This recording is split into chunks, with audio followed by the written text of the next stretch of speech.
place home and what we see around us. So, Petra is the old city of the Nabateans. Now, the Nabateans were the people who carved this place, and the emphasis here is on the word carved. Everything, all those monuments that we see around us, this is carved into the mountains. This is the rock itself. This is not built. It has been carved. And of course, all of those rocks that we see around us, they are sandstone, which made it easier for the Nabateans to carve. So who are the Nabateans and where did they come from? And why did they decide to call this place home? Nabateans used to be nomads.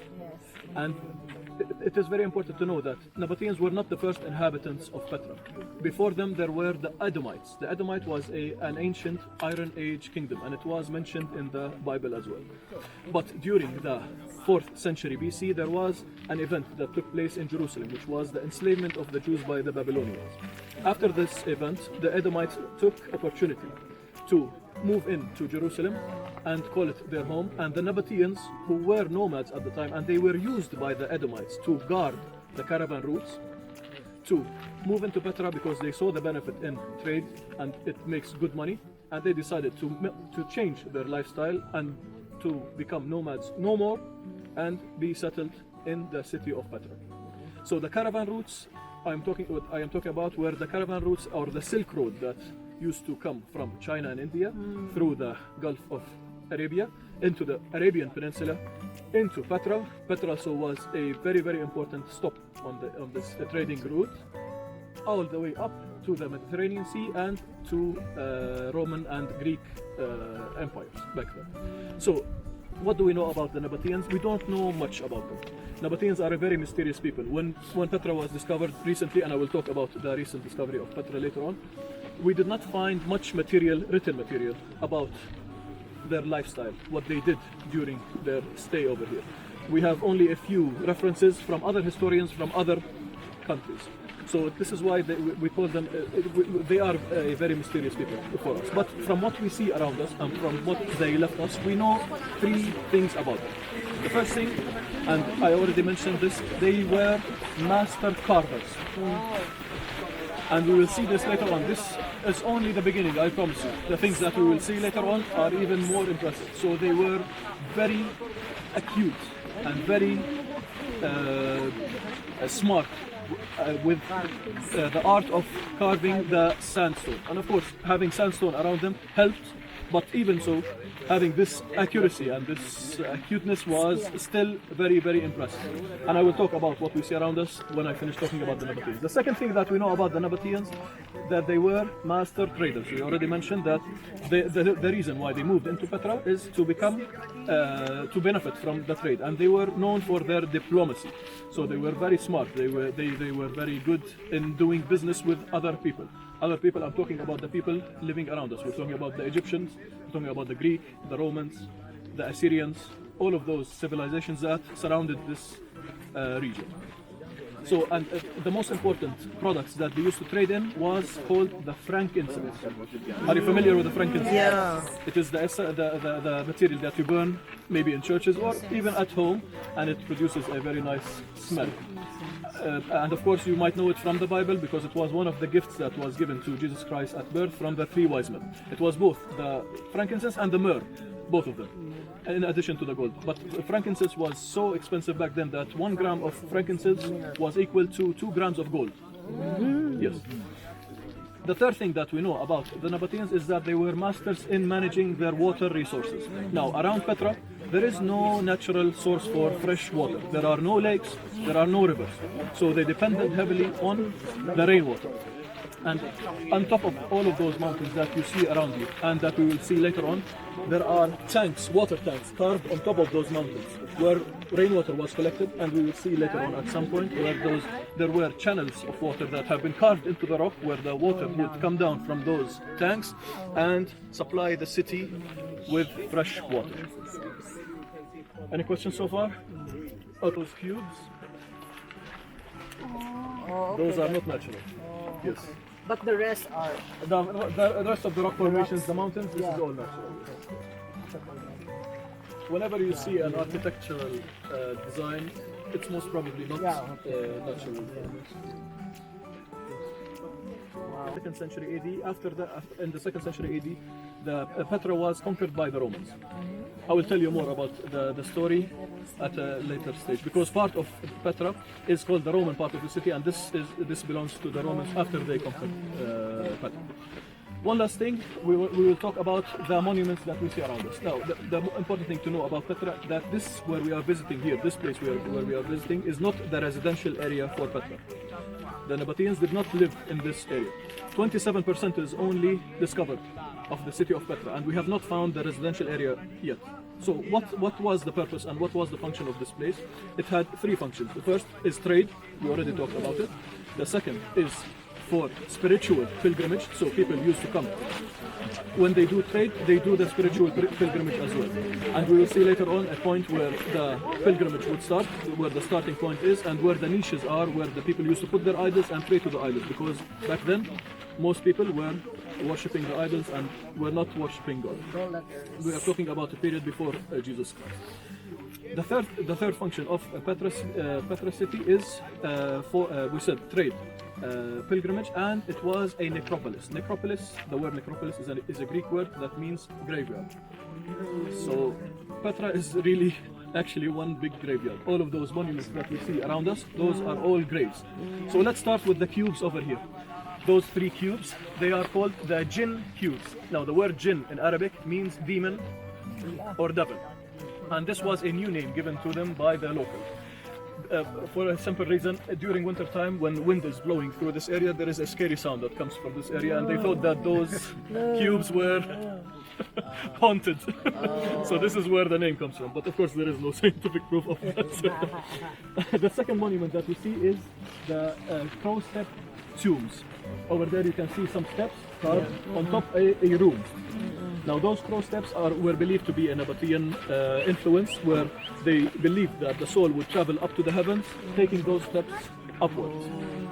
And the last thing that we see is the obelisk too. Now obelisks are Egyptian influence, and obelisks were believed to in Egyptian culture that the souls would travel to the heavens through those obelisks.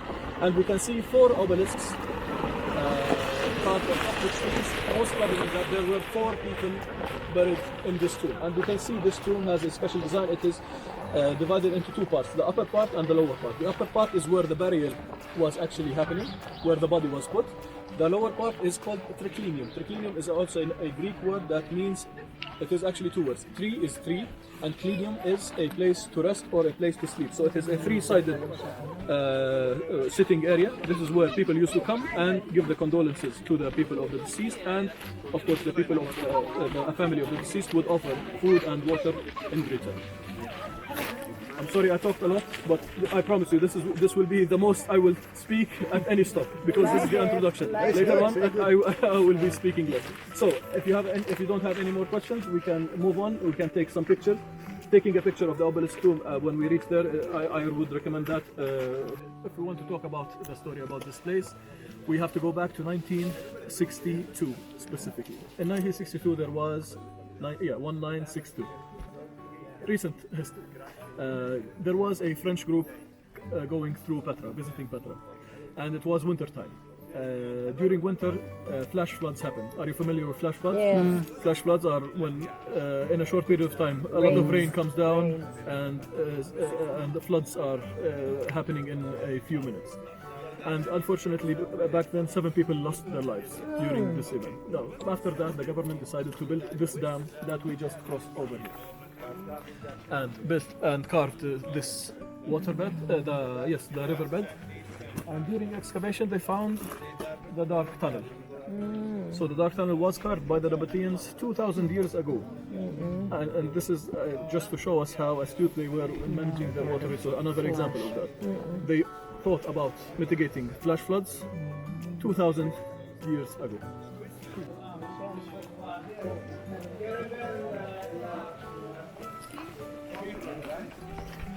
We're waiting for one here very quickly. Remember when I was telling you about the water tanks on top of the mountains and the channels that have been carved into the rock? You can see this channel. It starts here and it goes all the way down through those channels, and those channels go all the way to the treasury and even beyond on both sides.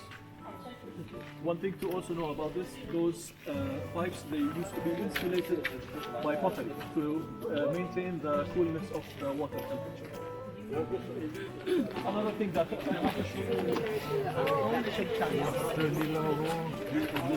course, this is the pottery I was telling you. You see inside, this is what was used for the insulation. See, this the red clay, and here there used to be a sink. Why would they carve a sink into the rock in this place?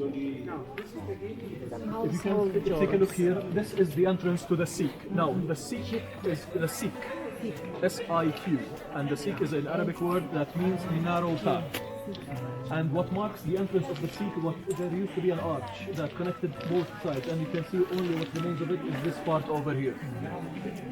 So this is where the holy pilgrimage used to start, and the sink was here so people can wash up before they start this holy pilgrimage. And it is a practice that is still used until this day by Muslims, for example. They all wash up before they start their prayer. And also another evidence for this is those niches carved into the side of the rock. Those are these are where the places where the idols used to be put, and prayers would be done by the people to their gods, for both Nabateans and people coming from abroad. So remember the two functions, the three functions: trade, pilgrimage, and burial.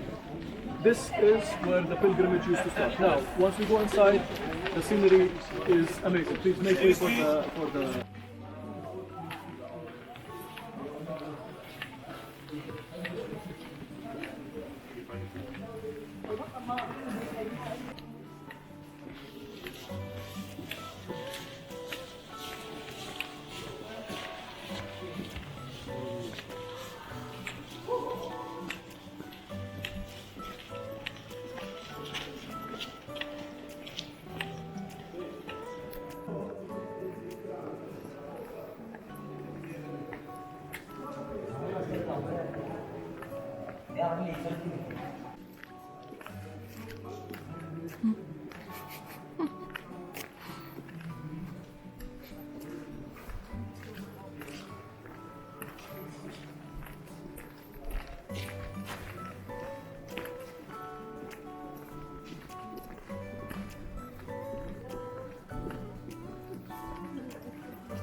yes, you are correct. A fish? It is a fish. Take a look. There is the eye, there is the mouth, and the rest of the body of the fish.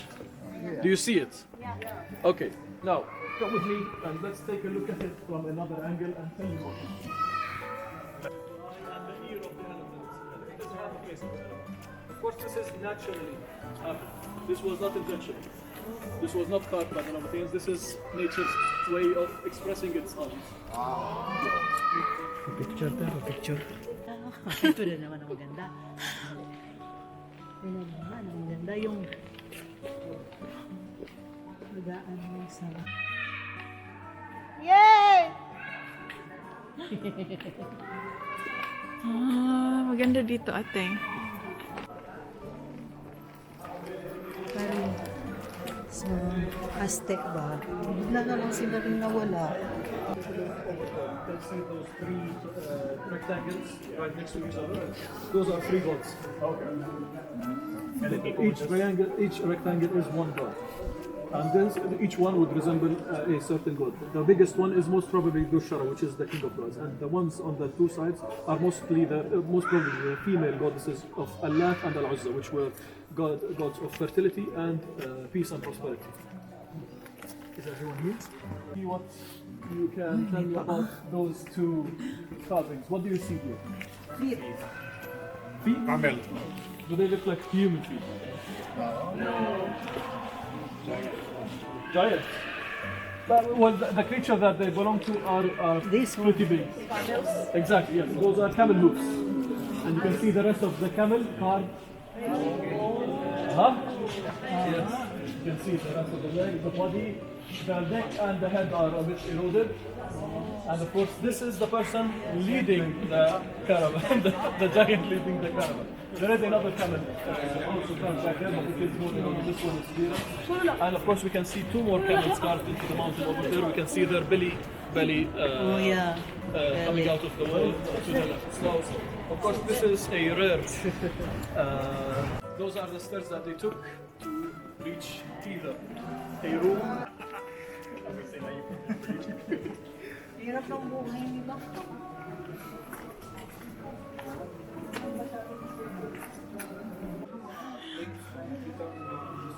Ano siya? Sunday. This is Sunday sa McDo. Rocky Road. Rocky Road, Sunday, and French fries. Oh, ang sarap. Kaya pareho na lang. So, di ba, it's the same. So,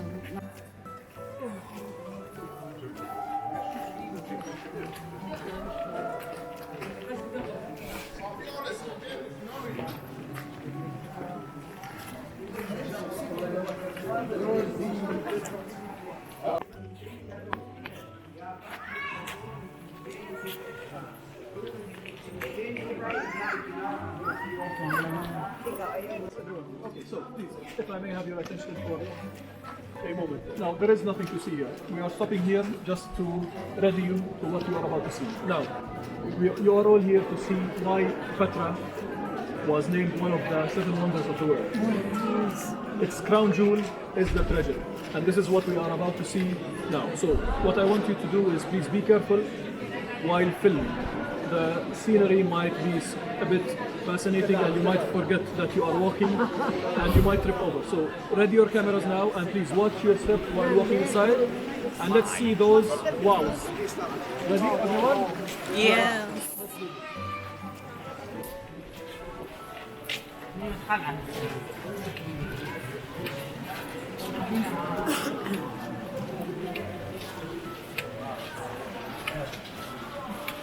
yes, this one I like.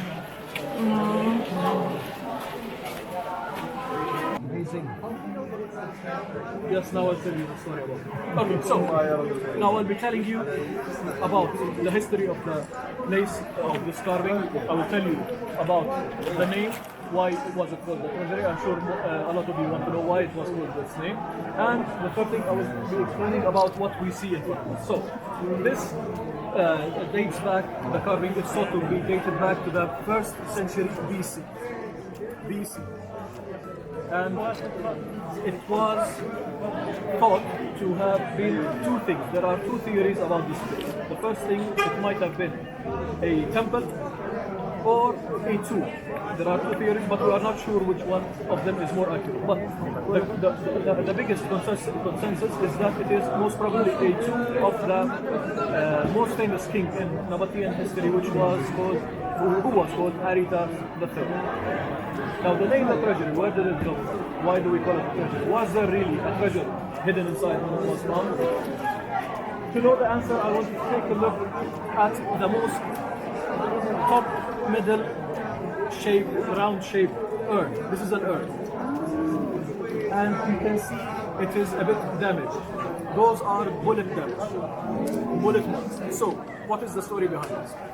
When this place was discovered by the locals, they thought that this place might have held the treasure of the pharaoh. And they thought that the treasure was inside this round urn. So they thought if they shot at it, it would break and gold would come showering down. After a while, they discovered that it is solid inside and there was no treasure, but the name stuck because it was an attractive name. So yes, it is called the treasury falsely because of thinking there was a treasure inside. We do not know that for a fact. Actually, it is most probably not the case, but it was still an attractive name, and this is why we kept it. Now this place, and Petra, was discovered in 1812 by a Swiss explorer called Johansen Burckhardt. And this is why one of its nicknames is the Lost City, because this place was discovered by chance. Burkhardt, when he came to Jordan, he was here to discover a completely different thing. But when he met the locals in this area, they told him, come with us, we want to show you something that you might find interesting. And you can imagine his feeling when he entered and he first saw the treasure. Like the amazement that he felt, but multiplied by a million maybe. But of course, this place was covered by sand, and this is why it wasn't very easy to discover. And of course, in 1985, Petra became a World Heritage Site, UNESCO World Heritage Site, and because of this monument, it was given this title because of the grandness of this park. So let us talk about what we see in front of us. Now, before I talk about those carvings, I want to tell you that this monument has influences from not only Rome, from all the civilizations that were present in the region at that time. We can see Roman, we can see Greek influence, we can see Egyptian influence, we can see Assyric influence, in addition to the Nabatean influence. So we'll start from the bottom up, and we'll talk about each carving. So we'll start with the two statues on the side. Those are the Gemini gods Castor and Pollux. They are Greek gods in Greek mythology. And we can also see those 6 columns. The crowns of those columns are a hybrid between Corinthian and Nabatean, both. Corinthian are a bit different, so this is a hybrid between Corinthian and Nabatean, and of course Corinthian crowns are a Roman signature, architectural signature.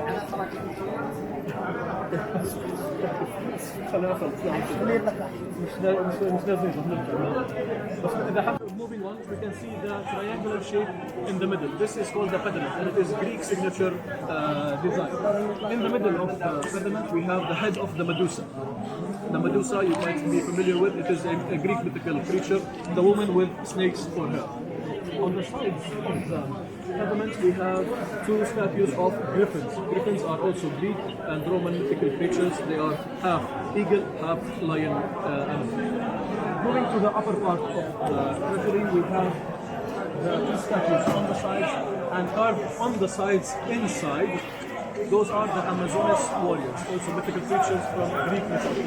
The statue in the middle is Osiris, the Egyptian god of death, and the 2 statues in front of us, inside, those are Nike, the winged god of war in Greek and Roman mythology.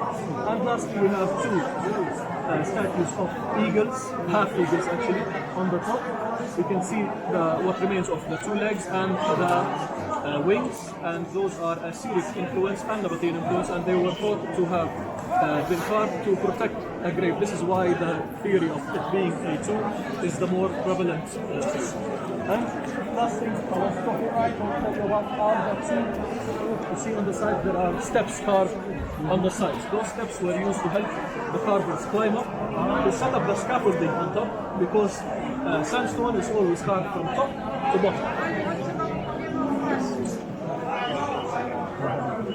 And of course, this was completely preserved. This has not been restored. When it was found, the only thing that was destroyed was the 3rd column from the left. You can see that it has been restored. And this is due to the reason that this place is very well protected all around from the mountains surrounding it. And of course, inside and on the sides, they are closed rooms. If you watch the movies, either Transformers or Indiana Jones, it looks like nothing like in the movies. It is just a closed room inside. There is really nothing interesting to see. Now, you might be wondering if you are allowed to go inside. Unfortunately, a few years back, excavation started in front of the treasury, and entrance into the treasury has not been allowed since then. If you are interested during your free time, you can go and see what they found underneath. You might find it interesting. More tools.